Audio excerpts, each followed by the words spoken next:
आप किसी भी कह रही हैं कीमत कि पर। पाकिस्तान में इस वक्त वाकई डेस्परेशन के हालात हैं और कोई जरिया नहीं है सिवाय इसके कि भारत के साथ ट्रेड खोला जाए। इस मौके पर नहीं तो जी फिर कब? बिल्कुल। बिल्कुल जी। अभी नहीं खोलेंगे तो कब खोलेंगे? आप यहाँ पे आमिर खान साहब तो लंदन बैठे हुए हैं, पाकिस्तान में तो रहते नहीं है। 2-4 दिन के लिए पाकिस्तान आते हैं, फिर फ्लाइट पकड़ते बाहर चले जाते हैं। यहाँ पे रहिए, यहाँ पे बिजली का बिल भरिए, यहाँ पे देखिए जो फ्लड आया उस इलाके में जाके उन लोगों को देखिए, उनके पास खाने के लिए कुछ भी नहीं है। ये बड़ा आसान है कहना, नहीं जी नहीं हम तो ऐसा कर देंगे, हम तो ये बढ़के पाकिस्तान शुरू से लगाता आ रहा है और इसी तरह की बढ़कों की वजह से आज हमारी ये हालत है। अगर हम थोड़े से हम्बल हो जाए, थोड़ा सा अपनी गलती मान लें और थोड़ा सा सही देख के बोला करें तो शायद कुछ बेहतर हो सके। ठीक है।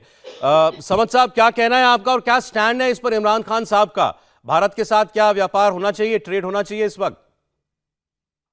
देखें, खान साहब के स्टैंड की बात की जाए तो आपने अपने इब्तदाइया में वाजे कर दिया है कि खान साहब ने ही बैन किया था। मैं यहाँ पे बेंगा पाकिस्तानी और अपनी ज़ाती राय दूंगा कि जी। क्या मैं मेरा मेरा ज़ाती राय में मेरा मानना यह है कि ट्रेड को ना तो लिंक होना चाहिए किसी टेरिटोरियल डिस्प्यूट से, ना ट्रेड को जो है किसी वॉर से लिंक अप होना चाहिए, ना किसी ट्रेड इटसेल्फ एक मैं कहता हूँ हालत जंग में भी ट्रेड जो है वो बंद नहीं होनी चाहिए, मेरा ये मानना है।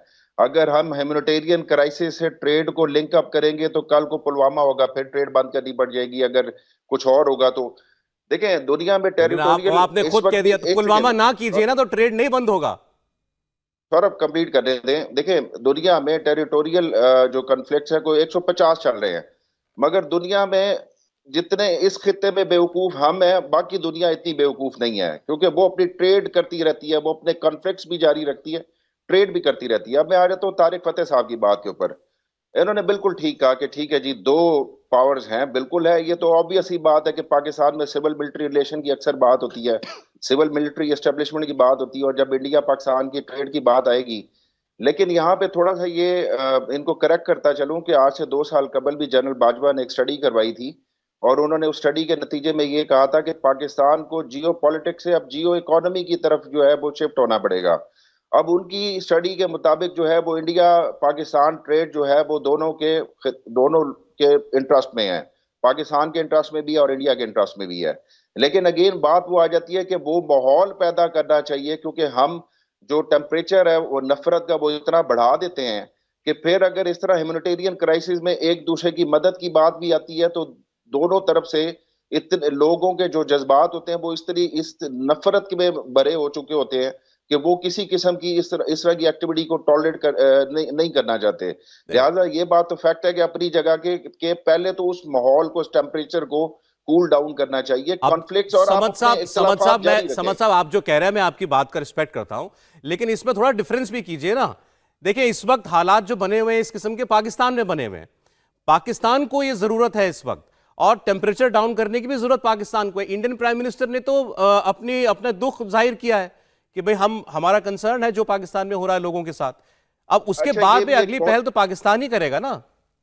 अच्छा, ये एक बहुत बड़ी, ये भी एक गलत फहमी है कि जी पाकिस्तान को जरूरत है। इंडिया पाकिस्तान का ट्रेड वॉल्यूम कितना है, यानी नहीं कि नहीं, ना आपको फर्क पड़ता है ना हमें फर्क मैं पड़ता है। ट्रेड वॉल्यूम की ठीक है, बात नहीं कर रहा सर, मैं आज के हालात की बात कर रहा हूं इस वक्त। देखिए अगेन इस वक्त ह्यूमैनिटेरियन अगर अगर कोई फ्लड का क्राइसिस है वो देखिए मैनेज हो रहा है, वो मैनेज हो रहा है। कोई खुदा ना खास्ता इस तरह से नहीं है कि जी हम लोग बड़ी वो कौम है कि जो अपने जो इस तरह के ह्यूमैनिटेरियन क्राइसिस जलजले से लेके 2010 के सैलाब तक भी अगर ये कहा जाए कि नहीं, मैंने अगेन आपसे बात की कि किसी एक इंसिडेंट को लेके नहीं चलना चाहिए। अगर आप ये समझते हैं कि इस फ्लड में और वो रिलेशंस या इस फ्लड की वजह से या ह्यूमैनिटेरियन क्राइसिस की वजह से एक परमानेंट उस पे होना चाहिए, फुटिंग के ऊपर होना चाहिए, ना कि आज अगर कल को इंडिया में कोई कोविड आ जाए तो उसके ऊपर नहीं। अगर ह्यूमैनिटेरियन क्राइसिस में एक दूसरे को मदद भी करनी है तो वो भी परमानेंट बुनियादों पे होनी चाहिए। ठीक है। ये नहीं होनी चाहिए कि जी आज हो जाए और कल बंद अच्छा कर दें। ठीक है, एक मिनट, तारिक साहब कुछ कहना चाह रहे हैं, बोले सर। देखिए, एक तो ये समझ में लीजिए, ये जनरल बाजवा को किसने अथॉरिटी दी है कि दुनिया का सर्वे करें? कभी सुना है किसी फौज, किसी मुल्क के कमांडर इन चीफ मिलिट्री के वो जियो पोलिटिकल सर्वे कर रहा हो? यही तो सारा अच्छा, मसला है कि अच्छा दूसरी बात कि ऐसे नहीं है, टेम्पररी मैं आपको एक तूफान बता दूं जो 1970 में आया था जिसका नाम था भोले। उस तूफान ने 1970 का इलेक्शन डिसाइड किया बंगाल में, क्योंकि यही एटीट्यूड था। कह रहे वो भूखा बंगाली मर गया, ज्यादा पता नहीं क्या है। इसी तरह Balochistan 3/4 of Balochistan is under water, और ये कह रहे हैं कि सब ठीक है। जो नेशनल कैलेमिटी आती है, नेचुरल कैलेमिटी आती है, उससे मुल्क टूट गया। ये बेचारे लोग या तो पैदा नहीं हुए थे उस वक्त, उन्होंने कुछ सबक नहीं सीखा कि उसमें जो लोग मरे भोले के तूफान में, इब्तिदा थी वो। शेख मुजीब ने 95% सीटें जीती और 6 नुकात बनाए और बांग्लादेश आजाद हुआ। Once you are left alone and abandoned, that territory doesn't want to live with you.